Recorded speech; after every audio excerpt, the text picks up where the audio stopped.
मालिक की साजनवाजी प्यारी सासंग जियो, आप सबको बेपरवाह जी के इस पाक पवित्र महीने की बहुत बहुत मुबारकबाद, बहुत बहुत आशीर्वाद।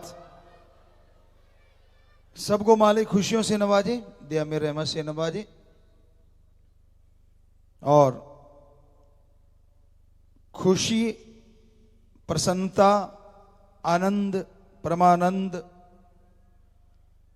आज के युग में ज्यादातर लोगों के लिए एक सपना था बनता जा रहे हैं, सपने के मानिंद हो गया है। इतना बिजी है इंसान, इतना परेशान है इंसान, इतना टेंशन में डूबा है, ये भूल सा गया है खुशियां भी कोई चीज होती हैं। याद नहीं आता उसे कि खुल के कब हंसा था। खाना पूर्ति लोग करते रहते हैं, ऊपर ऊपर से ठहाके भी लगाते रहते हैं। लोगों ने बड़ी कोशिश की, अच्छा प्रयास किया, कई शहरों में इसके क्लब बने हैं, वो सामने खड़े होके अजीबोगरी मुंह करके या हा हा हा हो करते हैं ताकि दूसरे लोग भी उनको देख के हंसे। नेचुरली किसी को हंसता देख के थोड़ा हंसी आ जाती है, लेकिन जब तक अंदर खुशी नहीं होगी, वो बाहर की खुशी वो मायने नहीं रखती। अंदर की खुशी, आत्मिक खुशी आज गायब सी होती जा रही है। आत्मिक शांति, आत्मिक प्रसन्नता लाने के लिए परमपिता शास्त्र नाम शाह मस्तान जी दाता रहबर ने यह सच्चा सौदा बनाया, चलाया कि टेंशन फ्री रहो, दिमाग पे बोझ ना लो, ज्यादा सोचो ना, चलते बैठ के लेट के काम धंधा करते ओम हरि अल्लाह वाहिगुरु गॉड खुदा रब को याद करते रहो,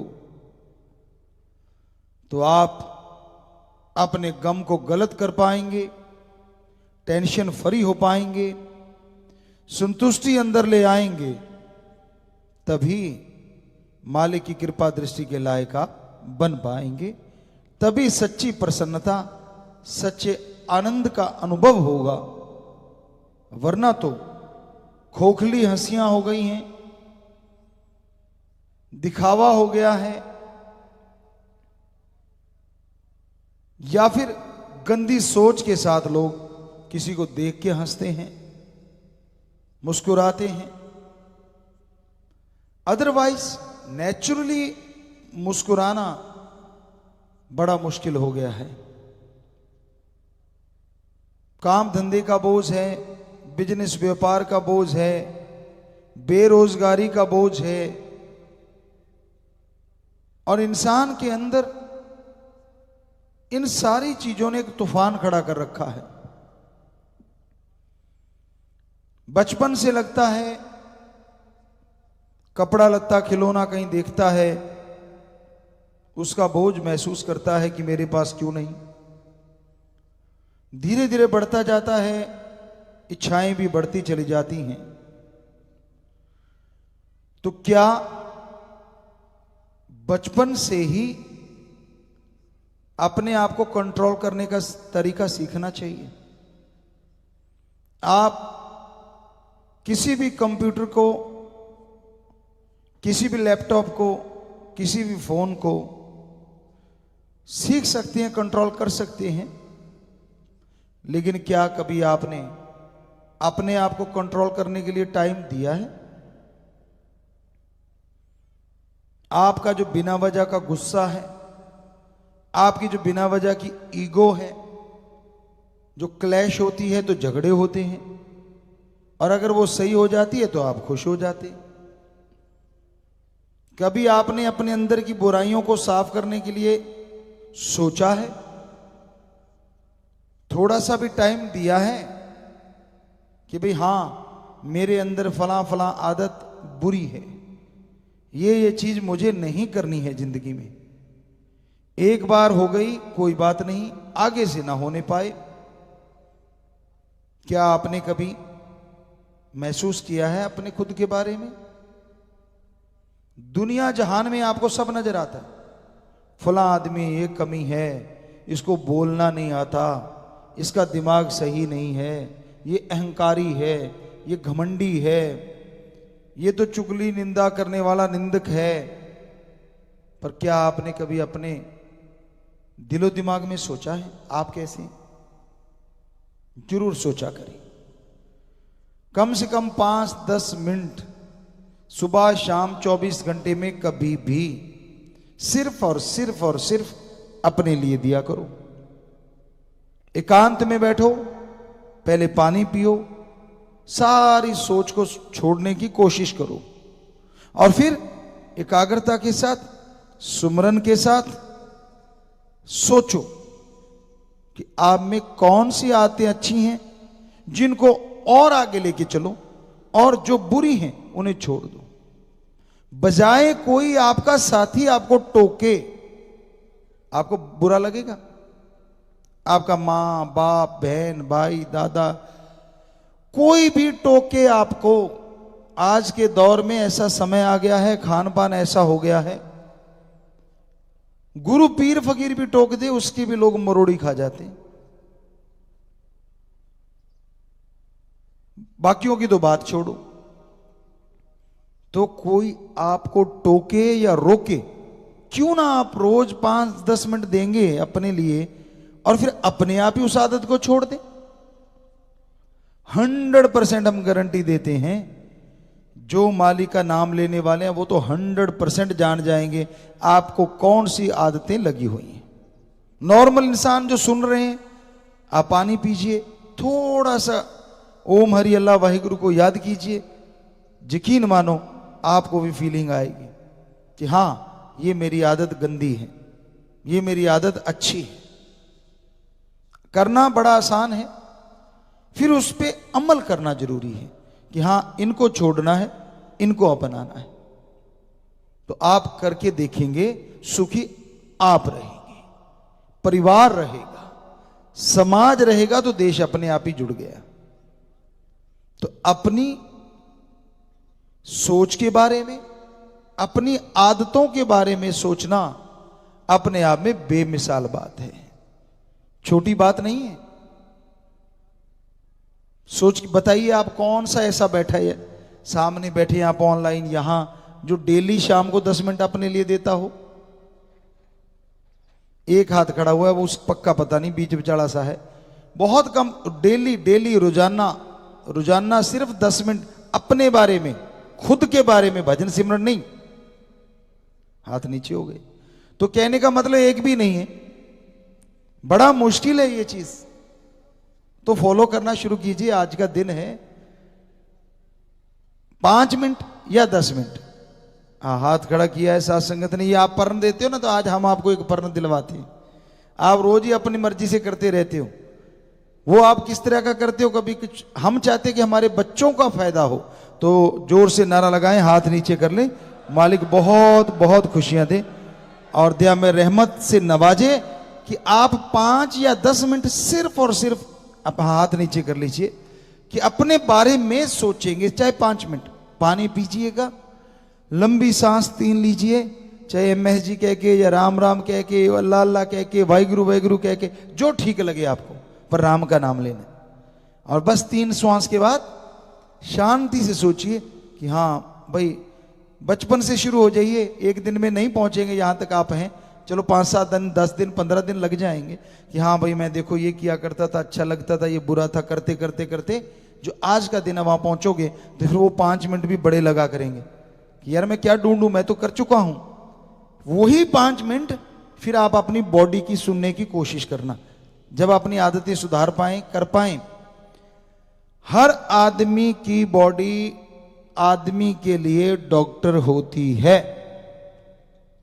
हमसे लिख के ले लो, चाहे कुछ भी आप गलत करते हो आपको रोकेगी, कुछ भी गलत खाते पीते हो आपको रोकेगी, कुछ भी बॉडी पे ओवरलोड होता है आपको रोकेगी कि नहीं इतना मत कर, ये गलत है। उसकी सुनना सीख जाओगे उस 5-10 मिनट में। और यकीन मानो, जो अपने शरीर की सुनने लग जाता है आत्मिक तौर पे, वो अच्छी तरह से शरीर को तंदुरुस्त रख पाता है। आप खाना खाने बैठे, आपको याद आ जाएगा, खाना खाने बैठे होंगे कभी कभी, बड़ा टेस्टी लगा होगा, और देख तेरे की 2 की जगह तीसरी रोटी की जब कुछ कौर खा गए होंगे, रोज 2 खाते हैं, तो अंदर से जरूर आएगा बस कर, गड़बड़ हो जाएगी। पर अब एक दिन में क्या होता है, चल भाई, बॉडी की सुनी नहीं, और फिर डकार से मारता रहता है, गैस छोड़ता रहता है, या फिर उल्टियां आ जाती हैं, या फिर लूज मोशन हो जाते हैं, या फिर नींद नहीं आती, करबटें बदलता है। होता है कि नहीं होता, सच बताइएगा। कभी कभार जी होता है, सब कह रहे हैं कि हाँ जी ऐसा होता है, तो हाथ नीचे कर लें, होता बाकी होता है। तो इसलिए हम चाहते हैं कि उस ओम हरि अल्लाह राम की औलाद आपको धर्मों की साइंस सुना रहे हैं। ये धर्मों की साइंस कहें तो आसान रहेगा, क्योंकि निकली साइंस धर्मों में से है। धर्म महासागर हैं और साइंस एक निकली हुई नदियां है। तो आप अपनी बॉडी की सुनने लग जाएंगे, और यकीन मानिए बॉडी यही कहेगी कि जब आप 3 रोटी खाते हैं, 2.5 खाने के बाद जब आप अच्छे से सुनने लग जाएंगे तो कहेगी ठीक है इतना कर रख ले। और जो आदमी थोड़ी सी भूख रख लेता है, यकीन मानो वो ज्यादा तंदुरुस्त रहता है। जो ओवर खा लेता है उसको मुश्किल, जो थोड़ा कम खाता है उसको फायदा रहता है। तो ये 5-10 मिनट बेपरवाह जी रहमत करें, ओम हरि अल्लाह राम गौड़ खुदा वाहिगुरु आप पे कृपा करें, आपको हिम्मत दे कि आप अपनी बॉडी को सही ढंग से चला सकें। और जिसकी बॉडी शरीर तंदुरुस्त है उसके विचार भी तंदुरुस्त हो जाया करते हैं। और विचार ही तो तंदुरुस्त चाहिए आज के टाइम में। सिर्फ अपने तक सीमित मत रहिए। ये तो आपको अपने तक कहा, अब वो 10 मिनट आपने अपने आप को दे दिए। अब परिवार के लिए, समाज के लिए आपका कर्तव्य है। परिवार में बाल बच्चे, जीवन साथी, कोई तो परिवार के मेंबर आपके साथ हैं, तो उनका पेट भरना कर्तव्य है, एक फर्ज है कुदरत की तरफ से, जिसे आप मुनकर नहीं हो सकते, इनकार नहीं कर सकते। ये इंतजाम हो गया, वैसे आदमी को चाहिए क्या? बुरा ना मनाइएगा। कई बार सुनने में आया फलां के जहां सोने की बनी हुई टॉयलेट है, टॉयलेट सीट लगी हुई है और वो सोने की बनी हुई है, तो क्या उसमें मोती गिराएगा? नहीं ना। आनी तो वो गंदगी ही है जो शरीर में से निकल के आनी है। चाहे वो 2 ईंट रख के पुराने जमाने में बच्चे की बैठा करते थे, बैठाया करते थे, तब भी वही चीज है। तो क्यों ना, हम उनको कुछ नहीं कहते भाई, चाहे सोने की जगह हीरे वाली पे बैठो, हमें क्या लेना। पर हमारा कहने का मकसद है, खानी तो आपने रोटी, पेट ही भरना है ना।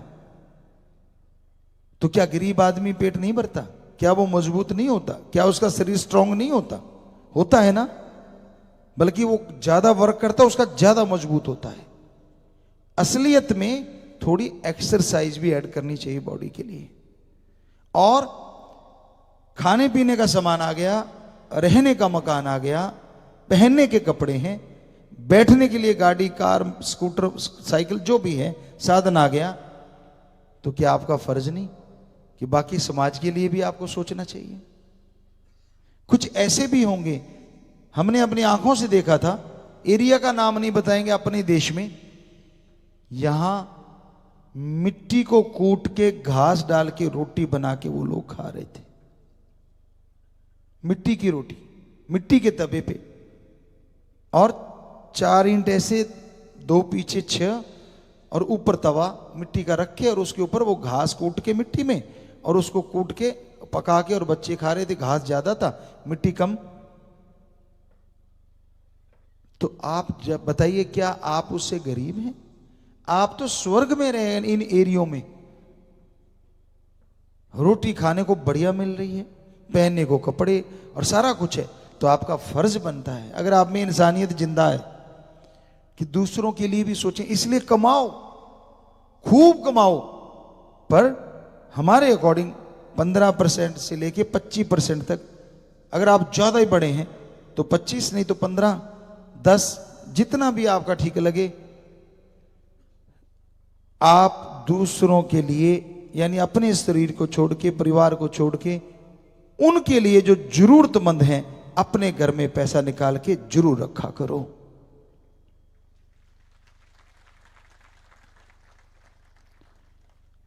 परिवार में कोई भी कमाता है, पत्नी पति कोई भी कमाता हो, उनमें से कोई भी एक अगर पैसा ले ले, या दोनों मिलके पैसा राम जी को याद करके एक जगह रखें कि भाई ये पैसा आप सांझे काम के लिए रखते हैं, ये थोड़ा वैसे बचा के रखते हैं, यकीन मानो भीड़ के समय वो बचाया हुआ पैसा आपके भी काम आ सकता है।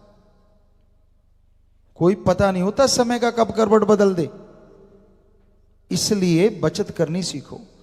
और आपको बहुत बार पहले कहा करते थे, जो भाई यूट्यूब पे भी सुन रहे हैं, जूम पे भी सुन रहे हैं, बहुत जुड़े हुए हैं, कि आप कई बार कहते हो ना, घरों में खर्चा तो पैसा कमाते जाते हैं, तनख्वाह बढ़ती जाती है, बचता कुछ भी नहीं, पता नहीं पैसा किधर जाता है।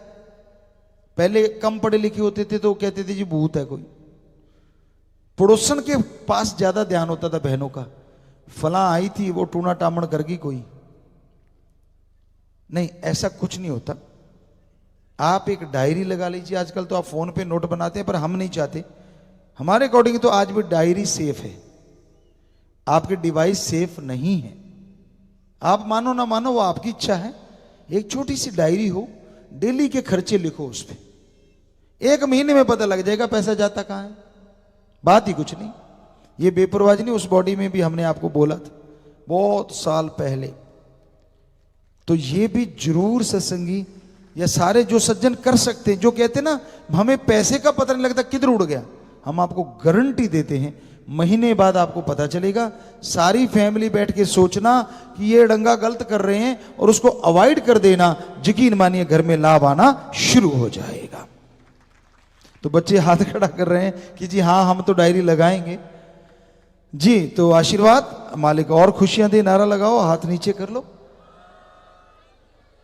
बढ़िया बात है, ये आपके ही फायदे के लिए। संतों का काम ही दूसरे के लिए जीना है, अपने लिए भी जीना पड़ता है, ताकि शरीर को अच्छा सा बना सकें, ताकि आपकी सेवा कर सके। लेकिन वो ये नहीं होता कि कोई दिखावे के लिए है या कुछ और, ऐसा कुछ नहीं होता। सिर्फ इसलिए कि मजबूत रह के ही बॉडी ज्यादा सेवा कर सकती है, ज्यादा जगहों पे जाया जा सकता है, बोला जा सकता है।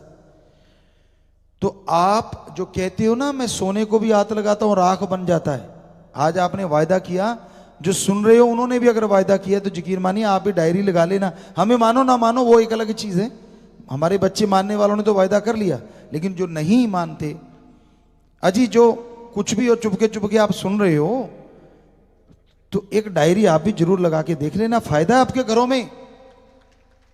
सच कह रहे हैं आपको, ये हमारा आजमाया हुआ है।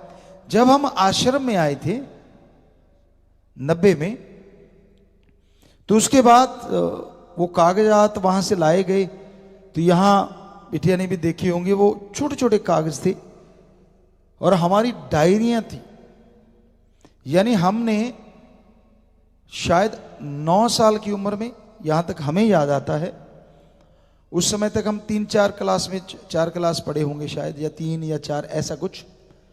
तो हमारे पास अपनी एक बही थी, बही खाता कहते हो ना आप जिसे, वो हमने लगाई हुई थी। कहां से देख के? आरती के जाते थे, मुनीम ने लगा रखी थी, और हम देखा करते थे कि यार ये कैसे लिखते हैं, क्या लिख रहे हैं। तो फादर साहब से वो लिखते, साइन करवाते, यूं ऐसा होता, तो हमने देख लिया अच्छा ये बात। बराबर हमने डायरी लगा ली और फादर साहब कहने लगे भाई तू संभाल। 9 साल की उम्र में लगभग 150-200 एकड़ जमीन हो, और वो सारा हिसाब किताब बेपरवाह जी की रहमत से उन्होंने हमें संभाला दिया कि आप जानो। पहला साल आपको तजुर्बा बात है, अपनी बड़ाई नहीं है, ये शास्त्रनाम शाह मस्तान जी की बड़ाई, हमारे गुरु जी की बड़ाई कर रहे हैं। तो पहला साल था और हमने डायरी लगा ली। अब जब गए, उनको कहां आदत थी इन चीजों की, उन्होंने अपना कलम लिखी और साइन करवाई। हमने कहा ले हमारी वाली पे भी मार दे। कहते ले मैं क्यों मारूं? तो हमने कहा फिर मैं क्यों मारूं? वो हमारे फादर साहब को कहने लगे जी नंबरदार जी आप समझाओ। कहते भाई मैं नहीं, मैंने इसको संभाल दी, ये जैसा कहता कर लो, मैं तो आप ऐसे ही कर लेता हूं। इतना कह के वो तो निकल लिए, साइड पे हो गए मतलब। तो अब उन्होंने को करना पड़ा साइन।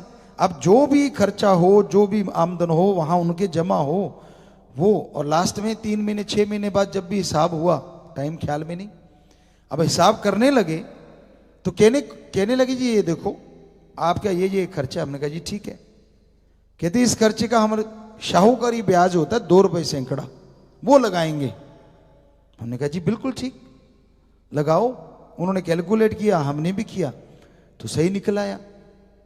हमने कहा जी ये जो हमारे जमा है, कहते जी ये तो वैसे जमा है। हमने कहा ना इसका भी 2 रुपए सैकड़ा, शाहूकारी नहीं, ये जट्टू ब्याज है।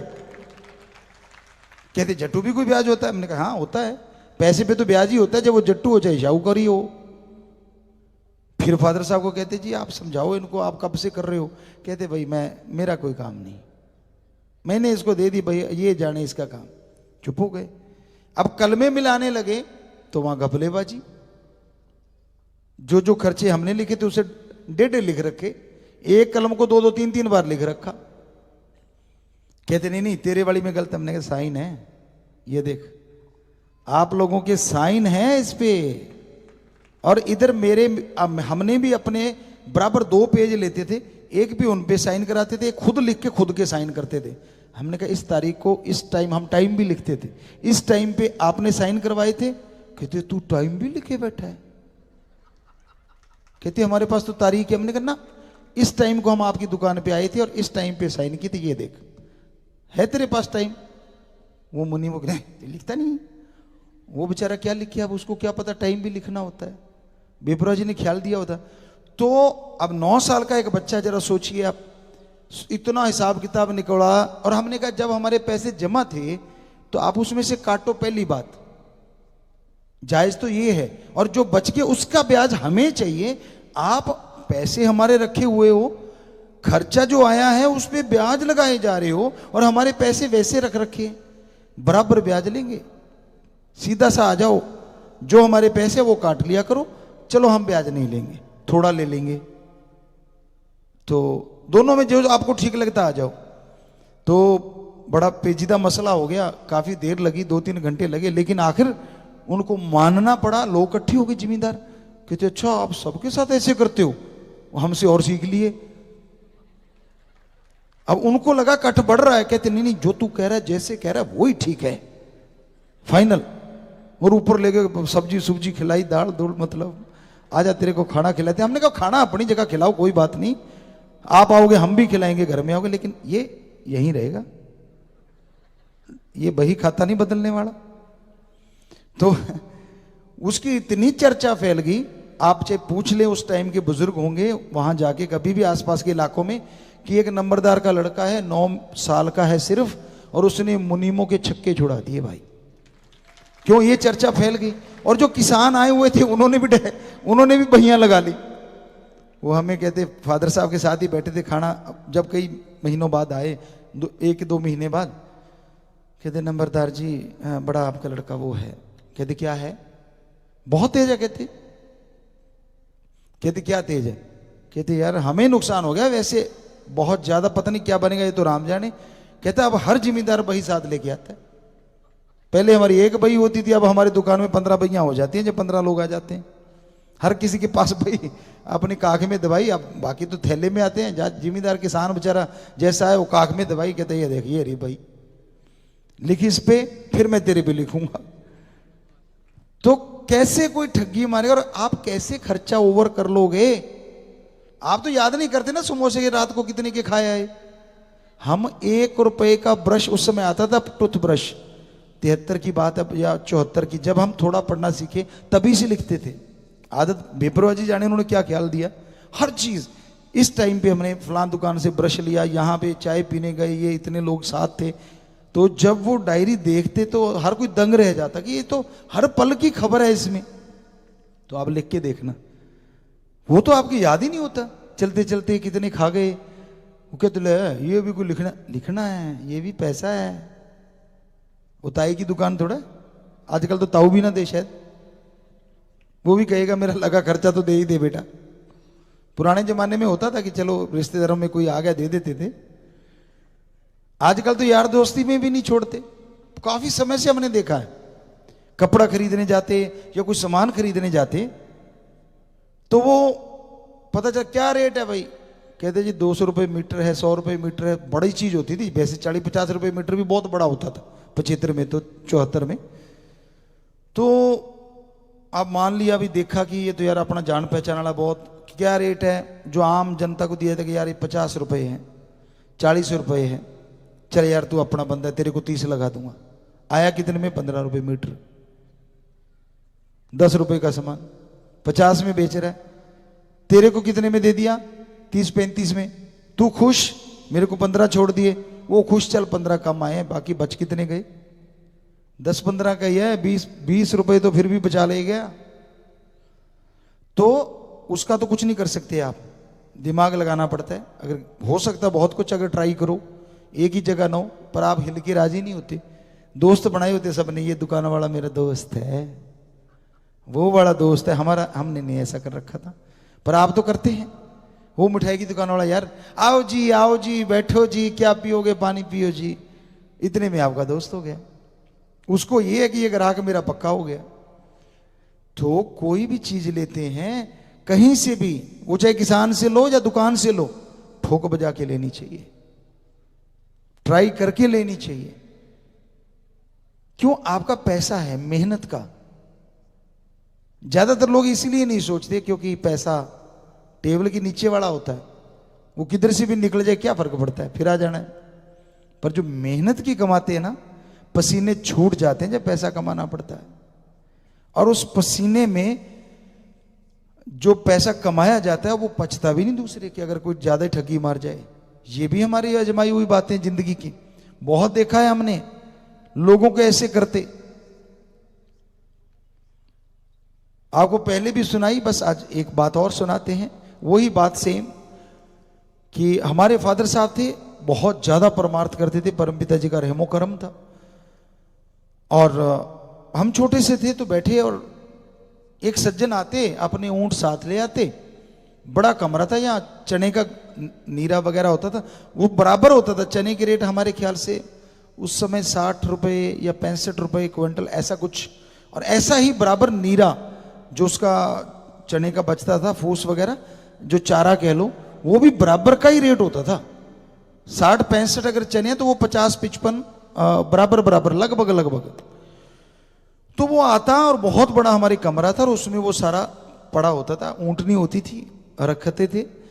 तो वो आता, फादर साहब को बातें लगाता, और धीरे से यहाँ से ऊँट की महार कमरे के पास ले जाके छोड़ देता। वो कमरे के अंदर ऊँट घुस जाता, अब खुशबू तो आएगी उसको, और वो जाके अपना खाता रहता। हमने 1 दिन देखा, 2 दिन देखा, 3 दिन देखा, 4 दिन देखा।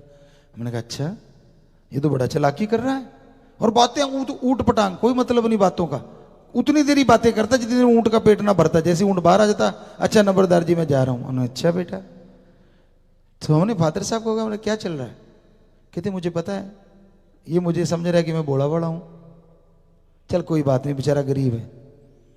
हमने 5-7 दिन और देखा ना, उसको तो ये लगने लग गया कि मैं तो कमाल ही हो गया। वो अचानक बेपरवाह जी जाने, हमने नहीं चाहा, तो हमने उनको हाथ पकड़ा। हमने कहा जी सुनो, कहते हाँ। हमने ये जो चालाकी सी कर रहे हो ना, सारा पता है, अच्छा नहीं होता। हमारे फादर साहब हक हलाल की खाने वाले हैं, और हमने ग्रंथों में पढ़ा है, 7-1 साल की उम्र रही होगी। हमने कहा हमने ग्रंथों, क्योंकि इंटरेस्ट था ग्रंथों में, घर में ग्रंथ थे, पवित्र गीता थी, श्री गुरु नानक देव जी की जन्म साखी थी, तो दोनों पढ़ा करते। पहले हमें पवित्र गीता हाथ में आई थी, तो हमने कहा हमने पढ़ा है उनमें कि भाई जो मेहनत की करते हैं ना, उनका किसी के पचता नहीं। तो हमने कहा जी आपके बुजुर्गों, कहीं आपके ऊंट के बिना पचत हो, क्यों खिलाते हो आप? नहीं नहीं नहीं नहीं, वो तो ऐसे मार चूट की, मैं तो को नहीं करूं, यहाँ ही निकल गया हाथ में। अच्छा, यहाँ निकल के हमें पकड़ा, हमने कहा भी बांध देते, सामने खूंटा हिल के दिखाए तो बेचारा थोड़ा सा ऐसे से हो गया और चला गया। वो राम की करनी ऐसी हुई, कुछ दिनों बाद ऊंट मालिक के पास आ गया नंबरदार जी, मतलब हम भी खड़े थे वहीं, तो भाई आपके बेटे ने बोला ऐसा ऐसा बोला था मुझे, तो सच में ऊंट ऊपर चला गया। तो मेरे फादर साहब कहने लगे बोलो क्या गलत कहा था? यही कहा था ना कि मैं हक्का लाल की खाने वाला हूं। पहले दिन से तू आया, क्या मेरी आंखें नहीं है क्या? तूने महार जानबूझ के निकाल के छोड़ दी कि ताकि ऊंट हरा नीरा चारा खाता रहे। अरे तू मांग के ले जा, मैं कौन सा रोकता हूं? गठनियां भर भर के ले जाता घर में और खिलाता रहता, वो अलग बात थी। अब तू चालाकी करके ठगी मार के मेरे साथ खाने जा रहा है। तो कहती मेरा बेटा जब कह रहा था मैं सुन रहा था। क्या कहा था? गलत कहा था क्या? कहता नहीं गलत तो नहीं। कहते यही कहा था ना कि भाई मेहनत के करने वालों की के साथ ठगी बेईमानी नहीं करते होते, वरना वो पचता नहीं। कहते हाँ कहा तो ऐसे ही था। तो अब तू बता, क्या तू ठगी कर रहा बेईमानी या अनजाने में हो रहा था? अगर अनजाने में हो रहा था फिर उलाना क्यों देने आया है कि मेरा ऊंट इसीलिए मर गया आपके बेटे ने कहा था? और अगर ठगी मार रहा था तो फिर बता क्यों मार रहा था? कहता जी मन्ने करो माफ, बात सच्ची है, मैं तो चालाकी कर रहा था कि भाई नंबरदार को लगा लो बातें, ऊंट भर ले पेट और बस बात खत्म। रोज कहता, वो कहते फिर दिन भी तो कितने हो गए थे। तो वो कहने लगा जी गलती तो मेरी ही। बाद में बुजुर्ग ने मानी, हमें भी कहने लगा हाँ बच्चा हमारी ही गलती है ये चीज की। तो हमने कहा जी वो कोई बात नहीं, हमने कोई आपको ऊंट को ये थोड़ा कि मर जाए, हमने कहा था पचेगा नहीं। अब क्या पता राम जी को आगे क्या मंजूर था। तो ये हकीकत एक छोटी सी चीज बताइए, ऐसी हमने सैकड़ों चीजें देखी हैं। मेहनत की करो, फिर अगर कोई आपके साथ बेईमानी या चालाकी करता है तो उसके वो पचने का नहीं है। ये सच है, हकीकत है ये। तो इसलिए धर्मों में क्या कहा है? हमारे हिंदू धर्म कहते हैं कर्मयोगी, कर्मठ बनो और ज्ञान जोगी राम का नाम जपो। सिख धर्म कहता है दसा नौआंदी किरत कमाई करो और वाहिगुरु का नाम जपो। इस्लाम धर्म कहता है हक हलाल की रोजी रोटी खाओ और अल्लाह की इबादत करो।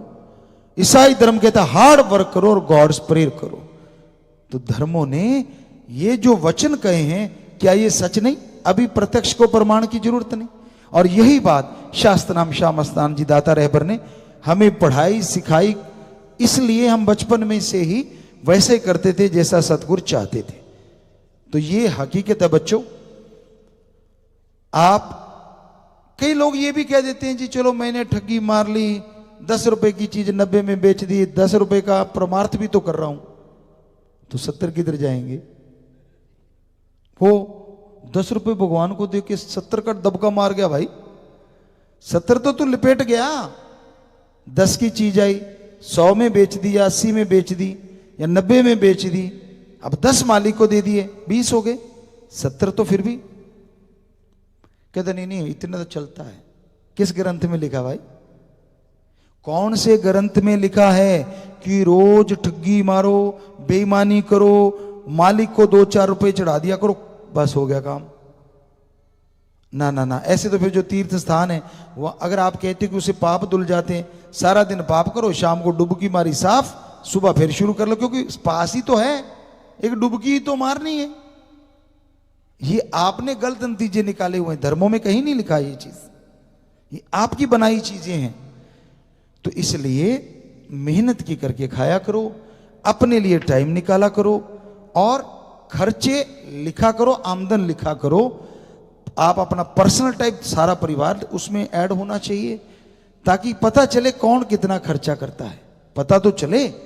लड़ने की जरूरत ही नहीं, सामने कापी रख दो महीने वाले दिन कि देवी जी तू ये कर रही है और देवता जी तू ये कर रहा है, और देवी देवों के बच्चे क्या कर रहे हैं, उनको भी बेटा जी आजा तू ये कर रहा है। बात ही खत्म, झगड़ा किस बात का? ना वो ये कह सके कि तू फजूल खर्ची करती है, ना ये कह सके तू फजूल खर्ची करता है, दोनों का काम ही चक्कर ही खत्म। देखो झगड़ा भी खत्म हो जाएगा। एक चीज और फायदा, और कोई कह नहीं सकेगा कि कौन ज्यादा करता है कौन कम करता है, क्योंकि तो लिखा हुआ है। तो ये चीजें अगर आप करते हैं तो यकीन मानो घर परिवार में खुशियां भी आती हैं, शांति भी बनी रहती है, झगड़ों से भी मुक्ति मिलती है। तो ये होता है संतों का काम। इसमें बताओ हमें कौन सा आप कमीशन दे रहे हो? जो बातें बताई हैं आपके फायदे के लिए बताई है ना। जी जी जी, आप तो बच्चे सारे समझते हैं, हाथ नीचे रखें। तो हमारा जिंदगी का मकसद ही फायदा करना समाज का। अब जिनको ये बातें पसंद नहीं आती तो फिर वो तो यही हो सकता है कि वो समाज का नुकसान करना चाहता है, वरना आप बता दीजिए इसमें हमारा कौन सा लाभ है, कौन सा हमने इसमें कमीशन रखा हुआ है कि ऐसी बातें तो सुनाएंगे। अदरवाइज आजकल ऐसी बातें तो क्या बोलते हैं पेटेंट हो जाएं कि मैं नहीं ऐसे फार्मूला देता भाई, ये तो फार्मूला तब दूंगा। आसान सा काम है, 6 करोड़ लोग हैं, ये कह दें हमने अगर पैसा कमाना हो कि भाई जिनके ऐसा पता नहीं चलता कि पैसा किधर गया, हम चुटकी में बता देंगे, लेकिन टैक्स लगेगा 100 रुपये की टिकट। 100 लोग 1000 दे देंगे भाग के आके। और सोचो 6 करोड़ अगर 100 देगा तो कौन से व्यापार करने की जरूरत है हमें फिर? तो दुनिया में ये चलता है कि नहीं चलता? होता है ना ऐसा ही, लोग फट लगा लेते हैं यार ठीक है आशीर्वाद कि भाई आइडिया आ गया, अब इसको पेटेंट करवा लो, फिर ही बाहर निकालेंगे ताकि दूसरा कर ही ना सके, केस हो जाए उस पर। तो ऐसे लाखों आइडिया भरे पड़े हैं फकीरों के अंदर, संतों के अंदर होते हैं, और शास्त्र नाम श्याम मस्तान हमारे अंदर भरते रहते हैं। लेकिन जब राम का नाम अनमोल होते हुए भी शास्त्र नाम श्याम मस्तान जी दाता ने इस बॉडी में ये फरमाया, पहले भी फरमाया, 1948 से फरमाया कि ओम हरि अल्लाह वाहिगुरु का नाम अनमोल पर संतों के दरबार में बिनमोल मिले। बात ही खत्म। जब वो अनमोल नाम बिनमोल मिले हैं तो फिर संत जो अपनी बात करते हैं उसके लिए पैसा क्यों, किस लिए? कहते हैं जी पैसा कमाने के लिए। तो फिर आप कर्मयोगी कैसे कहोगे? खुद कर्मयोगी बनना सीखो। हर कार्य राम जी ने, शास्त्र नाम श्याम मस्तान जी ने हमें सिखाया। बहनों वाले काम भी हम कर लेते, खेस दरियां बुनना से लेके बहुत सारे काम, और भाइयों वाले काम तो सारे कर ही लेते हैं, अच्छे काम। दूध बिलोना तक क्या, मक्खन निकालना क्या, घी बनाना क्या, हर चीज, सब्जियां बनाना, मतलब हर चीज बहनों वाली, लगभग अच्छे जितने भी कर्म हैं, और भाइयों वाले। और आज भी स्टूडेंट हैं, कल परसों भी आपको बोला था, आप में से कोई भी बच्चे को एक अच्छा सा गुण आता होगा और हमारे सामने उसने वो गुण चीज दिखा दी, फट हमें आ जाएगा कि हाँ ये कर लेना चाहिए। तो हर बच्चे को, हर बंदे को हमेशा स्टूडेंट ही रहना चाहिए, तभी जिंदगी में तरक्की कर पाओगे। जो परफेक्ट हो जाते हैं वो एक मुकाम पे ब्रेक लगा लेते हैं, और जो परफेक्ट नहीं होते कि मैं तो स्टूडेंट ही हैं, वो ही तरक्कियां किया करते हैं, हमेशा याद रखो। तो शाश्वत नाम श्याम मस्तान दाता की महापरोपकार इस MSG मंथ की, रहमो करम MSG मंथ की बहुत बहुत आपको फिर से बधाइयां हो। मालिक आपको खुशियां दे। आज शुरुआत हमें लगता है आप लोगों ने भी बहुत बढ़िया करी है, और बेबरा जी ने हमारे अंदर आके भी अच्छा बुलवा दिया ताकि आपका भला और अच्छा से हो।